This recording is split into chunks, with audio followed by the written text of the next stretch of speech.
अदालत के अंदर चीफ जस्टिस ऑफ पाकिस्तान के रिमार्क्स और अदालत के बाहर तकरीब से गुफ्तगू आपने सुनी। हुकूमत का एक तर्ज अमल अदालत के सामने है, पार्लियामान में है, दूसरा मीडिया के सामने भी है। जावेद लतीफ क्या मुतालबा कर रहे हैं, जरा वो भी आपके सामने रखता है। नवाज शरीफ को 2017 में बेगुनाह होते हुए जिन्होंने उसको ताहियात नाहल किया था और पाकिस्तान को डुबो दिया था, आज पाकिस्तान जिस महंगाई के कर्ब में मुब्तला है, आज पाकिस्तान जो माली खसारे में मुब्तला है, वो किरदार 2017 के हैं।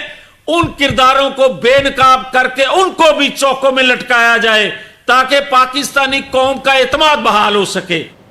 इस सारे मामले पर बात करेंगे। इस वक्त पाकिस्तान मुस्लिम लीग नून के रहनुमा सेनेटर इरफान सिद्दीकी साहब ने भी ज्वाइन किया है। अस्सलाम वालेकुम इरफान सिद्दीकी साहब, बहुत बहुत शुक्रिया आपके वक्त के लिए।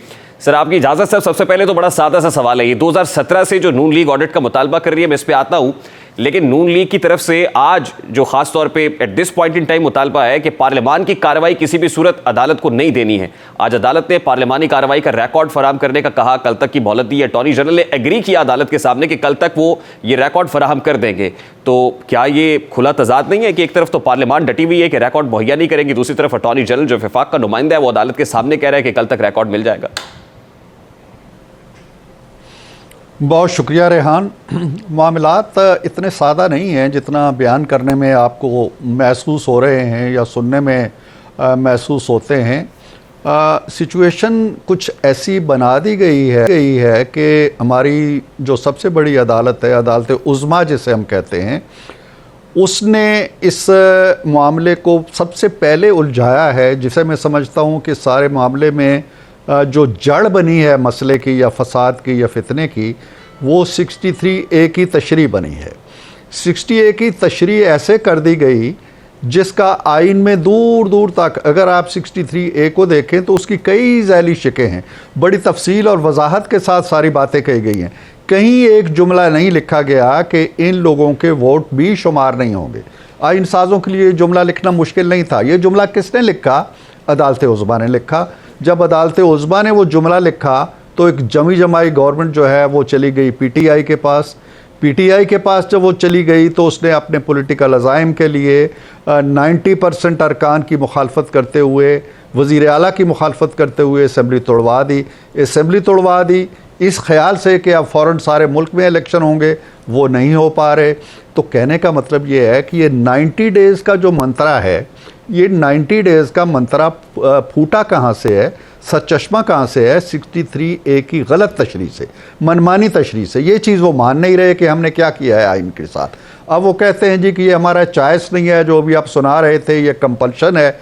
तो आइन की और भी बहुत सी कंपल्शंस है ना, किन किन कंपल्शंस को आप पूरा करते हैं? इरफान सिद्दीकी साहब, ये बात आपकी दुरुस्त है कि मामला तो 90 डेज से एक्सीड हो गया है और इसमें बहुत बड़ा रोल खुद सुप्रीम कोर्ट ऑफ पाकिस्तान का है कि 90 रोज से ऊपर जब एक्सीड हुआ है मामला, तो अब भी ये कह रहे हैं कि पॉलिटिकल स्टेक होल्डर्स को भी, हुकूमत को चाहिए कि वो कॉन्स्टिट्यूशन उस पर बाइंडिंग है, वो बाउंड है टू फॉलो द कॉन्स्टिट्यूशन। लेकिन सुप्रीम कोर्ट ने खुद एक गुंजाइश पैदा कर दी कि मामला 90 रोज से आगे जा सकता है। जहां तक आर्टिकल 63A की बात है, तो आज मैं ज़िमनन सिर्फ बता दूं कि लाहौर हाई कोर्ट के अंदर एक पिटीशन आई और उसमें कहा गया कि जो असेंबलीज की रेजोल्यूशन है इस पर ज़रा नजर सानी हो। तो दरखास्त गुजार को 1 लाख रुपए जुर्माना हुआ और कहा गया कि अगर दरखास्त गुजार वापस आया रिव्यू के लिए तो 2 लाख रुपए जुर्माना हो जाएगा। इसका मतलब ये चैप्टर तो क्लोज है।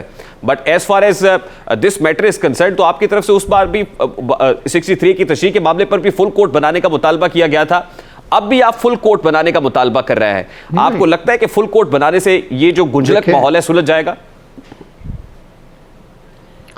रेहान देखिए, 63A का जहाँ तक ताल्लुक़ है, सुप्रीम कोर्ट बार एसोसिएशन ने, मुतअद्दिद दूसरे लोगों ने नज़र सानी की दरखास्तें दायर की हुई हैं, वो सुनी नहीं जा रही।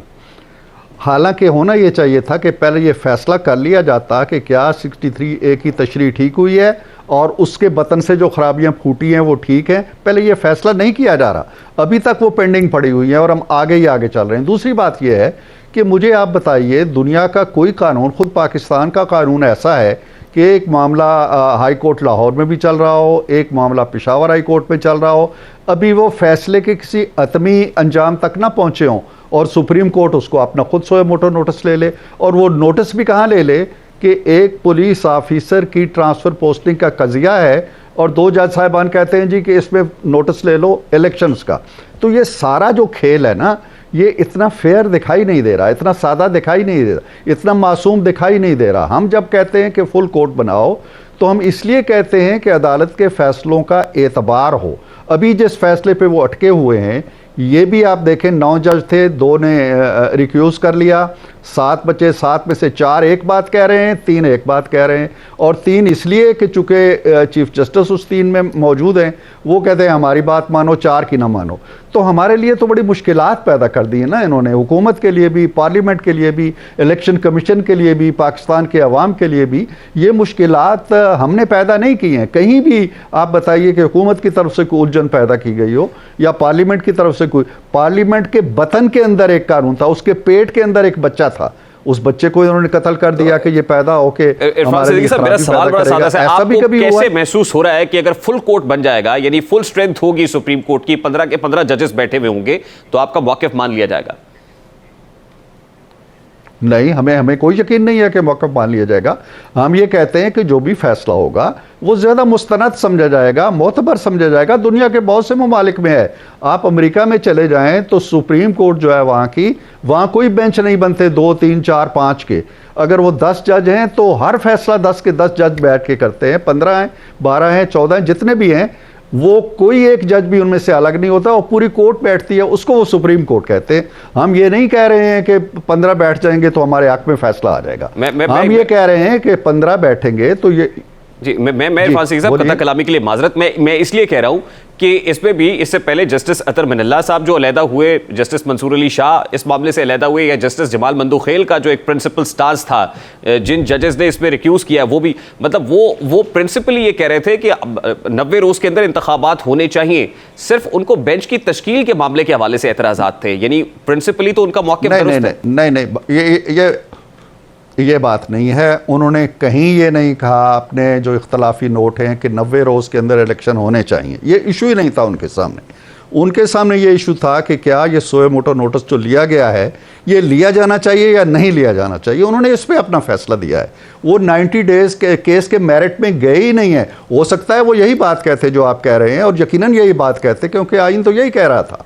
और अगर 15 के 15 भी उस वक्त बैठते तो शायद यही बात कहते। हम तो ये कहते हैं कि आप 15 से क्यों डरते हैं, आप 8 पे क्यों इंसिस्ट करते हैं। आप एक मखसूस नाम देखें, 17 केसेस सुने गए हैं। सिद्दीकी साहब पाकिस्तान मुस्लिम लीग नून के रहनुमा हमारे साथ मौजूद थे। Let's take a very quick short break, और ब्रेक के बाद जब वापस आएंगे जलील अहमद शरकपुरी साहब हमारे साथ मौजूद होंगे। एक प्रेस कॉन्फ्रेंस उन्होंने की है इमरान खान से मुताल्लिक, क्या रिजर्वेशन है, ब्रेक के बाद।